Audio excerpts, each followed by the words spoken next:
बिस्मिल्लाहिर्रहमानिर्रहीम। अल्लाहुम्मा सल्लि अला मुहम्मदिन व अला आलि मुहम्मदिन कमा सल्लैता अला इब्राहीम व अला आलि इब्राहीम इन्नका हमीदुम मजीद।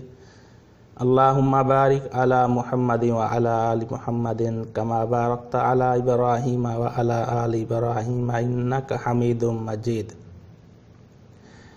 आज का मेरा मौजू है, एक नात है, मैं तो उम्मती हूँ ऐ शाहे उमम।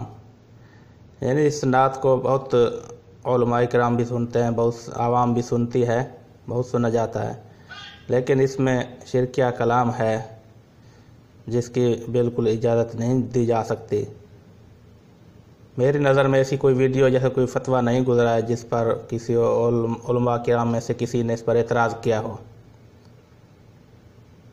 जैसा कि भर दो झोले मेरी या मोहम्मद, इसमें है एतराज़ है, मगर इस पर क्यों नहीं एतराज़ लगाया गया।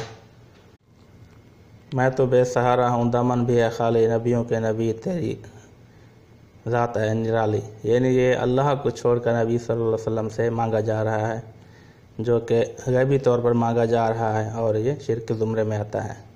इसलिए उलमाए किराम को बताना चाहिए, आवाम को आगाह करना चाहिए। यह इंसाफ का तकाज़ा है। ये नहीं देखना चाहिए कि पढ़ने वाला कौन है। ये पढ़ने वाले जनाब जुनैद जमशेद साहब थे, अल्लाह उनकी मग़फ़िरत फरमाए। अगर उन्होंने गलती से पढ़ा है, उनके लिए मग़फ़िरत की दुआ कर सकते हैं।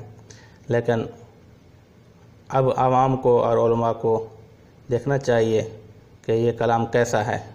कलाम सही नहीं है तो इसको छोड़ना चाहिए। मैं खुद मसलक देवबंद से ताल्लुक़ रखता हूँ, लेकिन हक़ बात कहनी चाहिए, चाहे किसी के ख़िलाफ़ जाए, चाहे अपने ख़िलाफ़ जाए। अस्सलाम।